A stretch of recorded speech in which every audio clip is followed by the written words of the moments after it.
खिरद वाकिफ नहीं है नेक व बद से, बड़ी जाती है जालिम अपनी हद से।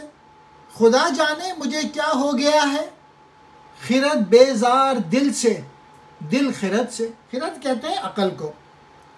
नेक व बद अच्छाई बुराई, हद से बढ़ना, अपनी औकात से बाहर हो जाना।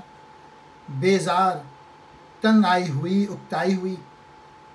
अकल को अच्छाई बुराई से कोई सरोकार नहीं, वो जालिम अपनी हद से बढ़ी जा रही है।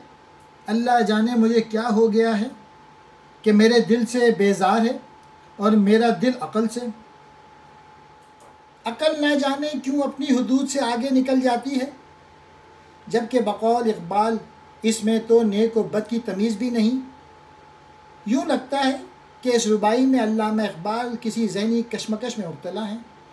इसका अंदाज़ा इस शेर से होता है जिसमें कहते हैं, ना मालूम मैं किस सूरत हाल में गुम होकर रह गया हूँ कि मेरी अक़ल दिल से बेजार और दिल अक़ल से बेजार लगता है।